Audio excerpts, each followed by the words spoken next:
அடுத்தது கடைசியா மறந்து போக கூடாது. ஒண்ணு என்ன மறந்து போக கூடாது? ஆண்டவருடைய உபகாரம், மனுஷனுக்கு செஞ்ச உபகாரம், மற்றவர்களுக்கு. நாங்க இந்த சபையில எத்தனையோ பேருக்கு உபகாரம் செஞ்சிடும், ஆனா ஒருத்தர் கூட இங்க சபையில இல்லை. நிறைய பேர், ஒருத்தர் ரெண்டு பேர் இல்ல, பல பேர் அப்படி பணத்தை கொடுத்து காப்பாத்தி இருக்கிறோம், ஜபம் பண்ணி காப்பாத்தி இருக்கிறோம், உபவாசம் பண்ணி காப்பாத்தி இருக்கிறோம், குடும்பம் பிரிஞ்சு போன குடும்பத்தை பேசி சமாதானம் பண்ணி வச்சிருக்கிறோம், எத்தனையோ பேர். ஆனா இன்னைக்கு சபையில 1-2 தான் இருக்கு, மீதி எல்லாம் என்ன ஆயிடுச்சு?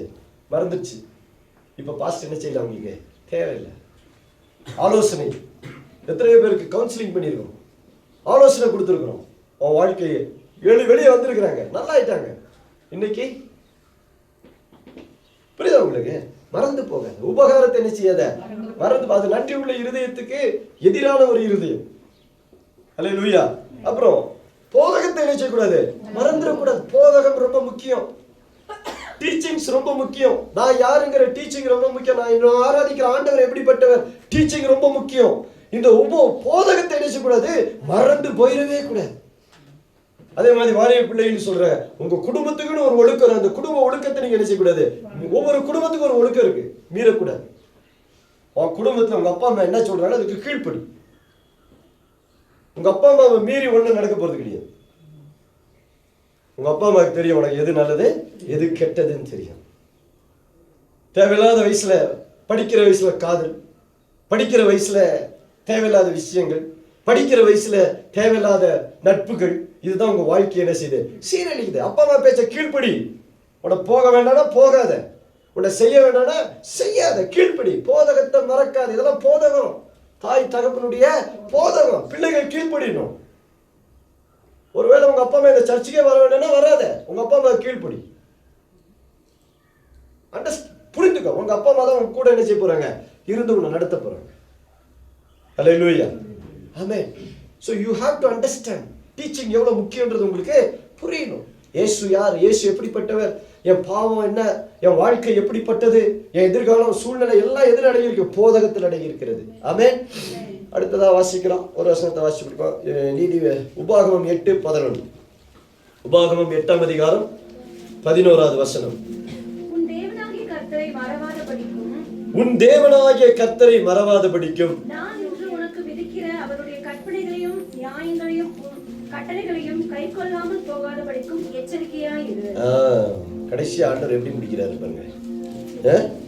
எப்படி முடிக்கிறாரு, எப்படி முடிக்கிறாரு சொல்லுங்க. ஆண்டவர் எச்சரிக்கையோட முடிக்கிறார். என்ன எச்சரிக்கை? வார்னிங். வார்னிங் என்ன தெரியுமா? வார்னிங் என்ன தெரியுமா சொல்லுங்க. வார்னிங் என்ன, எச்சரிக்கைன்னா என்ன? எச்சரிக்கை அப்படின்னா என்ன? அங்க ஒரு பெரிய ஆபத்து இருக்கு, அந்த ஆபத்துல இருந்து உன்னை தப்பு வைக்கிறது தான் எச்சரிக்கை. புரிஞ்சா? ஆமே. சில இடத்துல போட்டிருப்பாங்க, இந்த இடத்துல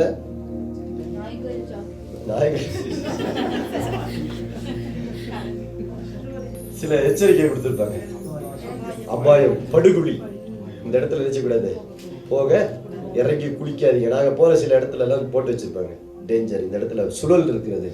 நாங்கள் ஒரு கடல், ஒரு ரிவருக்கு போயிருந்தோம். அந்த ரிவர்ல ஒரு இடத்துல, குறிப்பிட்ட சில இடத்துல போர்டு வச்சிருக்காங்க, அதிக சுழல், ஆபத்து, இங்க இறங்க கூடாது.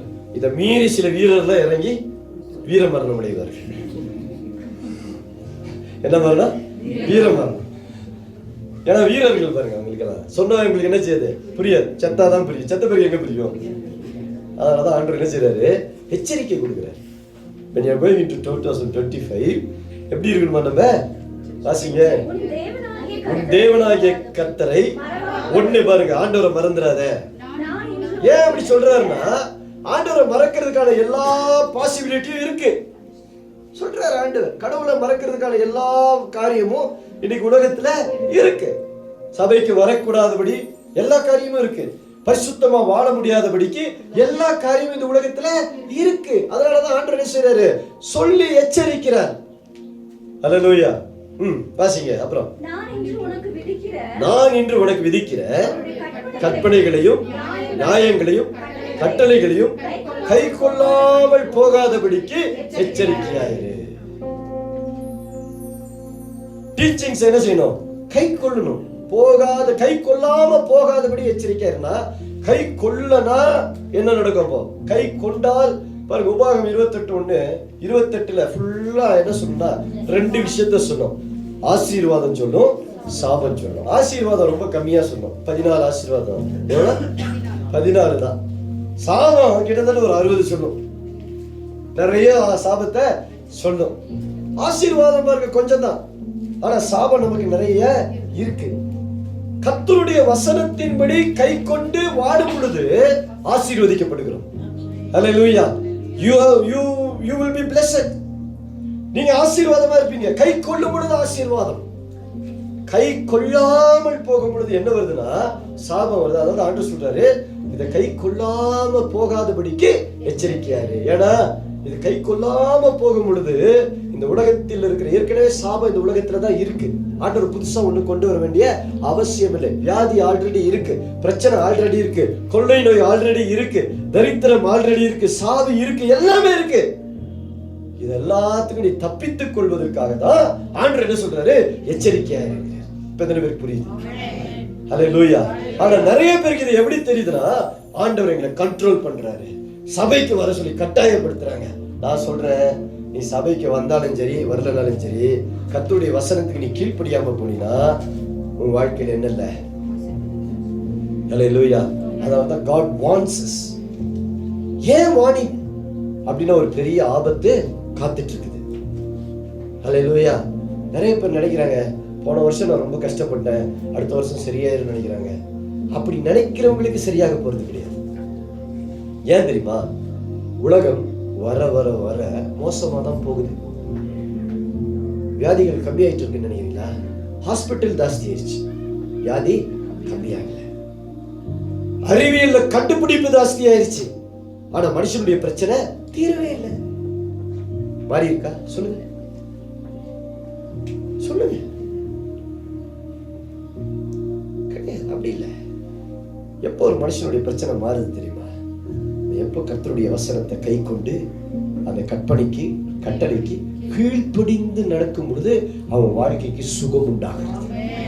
அதனாலதான் ஆண்டவர் சொல்றாரு. ஹல்லேலூயா. சோ இந்த 5 விஷயத்தை தயவு செய்து மனசுல வைங்க. இந்த 5 விஷயமும் உங்க வாழ்க்கையில நினைச்ச கூடாது, மாறி போகக்கூடாது, விலகி போகாதீங்க. ஹல்லேலூயா. முதல்ல என்னது? நன்றி, தேங்க்ஸ் கிவிங். நன்றி பலிகள், துதிகளை ஆண்டவருக்கு செலுத்தணும். 2வது மன்னிக்கணும், நம்முடைய தவறுகளை திருத்திக் கொள்ளும். தவறுகளை போன வருஷம் செஞ்ச அதே தவிர 2025 என்ன செய்யாதீங்க, கொண்டு போகாதீங்க. சிலருடைய வாழ்க்கை போன்னாலே அழிஞ்சு போச்சு. நேற்று ஒரு வீட்டுக்கு போயிருக்கேன், சொன்னா நம்ப மாட்டீங்க. ஊட்டியில் இருக்க பெரிய திருச்சபையில் ஆராதிக்கிறாங்க. அந்த பொண்ணுக்கு போன் பார்த்து பார்த்து பார்த்து இப்ப டிப்ரெஷன் ஆகி என்ன இருக்கா, டிப்ரெஷன்ல இருக்கிறா. எப்படி இருக்கிறா? டிப்ரெஷன் புரியுதா? இப்ப அவளுக்கு அவ வாழ்க்கையில என்ன நடக்குதுன்னு அவளுக்கே தெரியல. சிஸ்டம் பூரா போயிடுச்சு, பயங்கர டிப்ரெஷன்ல இருக்கிறா. எனக்கு கூப்பிட்டு சொன்னாங்க, பாஸ்டர் இப்போ வந்து ஜெபம் பண்ணுங்க. நான் சொன்னேன், சாயங்காலம் ஆராதனை இருப்பது, ஐயோ அத்தனை பேருக்கு முன்னாடி எங்களால வர முடியாது, எங்களுக்கு அவமானமா இருக்குன்ற. என்னது? நான் சொன்னேன், ரகசியமா நான் எந்த ஊழியத்தையும் என்ன செய்யறதில்ல. சபைக்கு வாங்க, விடுதலை தேவைன்னா எங்க வாங்க, வாங்க சபைக்கு வாங்க. சபையில கர்த்தர் உங்களை என்ன செய்வார், விடுதலை பண்ணுவார். வாலிப புள்ள காலேஜ் முடிச்சிருக்கா, அவளால் இப்ப வேலைக்கு போக முடியல, சம்பாதிக்க முடியல. அவங்க அப்பா ஒரு சாதாரண வேலைக்காரன், பொண்ணுக்கு 50,000 ரூபாய்க்கு போன் வாங்கி கொடுத்துருக்கு.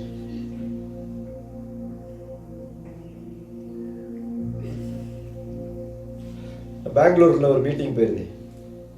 ஒரு பையன் கேம் விளையாண்டு விளையாண்டு அடிக்ட் ஆயிருக்கான். அவனை மீட்டிங் கொண்டு வந்திருந்தாங்க.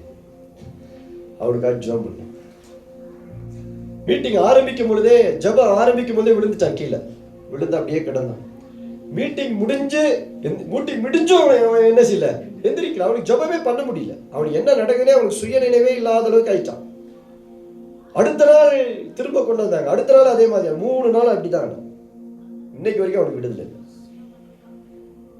சில நேரத்தில் சில காரியங்களை ஆண்டவரே என்ன செய்யறாரு, ஸ்டாப். ஆண்டவர் தான் நான் சொல்லுவேன், சில பாஸ்டர் சொல்லுவாங்க, பாஸ்டர் அவங்க ரொம்ப கஷ்டப்படுறாங்க, ஆண்டவரை விட நமக்கு இரக்கம் அதிகமா இருக்க கூடாது. சிலதெல்லாம் ஆண்டவர் அனுமதிக்கிறார். ஏன் தெரியுமா அனுமதிக்கிறாரு? அவர்கள் கர்த்தருடைய வசனத்தை விட்டு ரொம்ப தூரமா அவங்க உணர்வடையாத வரைக்கும் ஆண்டவர் அதை என்ன செய்ய மாட்டாரு, செய்ய மாட்டார். நீ உணர்வடையும் பொழுது கர்த்தர் என்ன செய்வார், விடுதலை தருவார். அல்லேலூயா.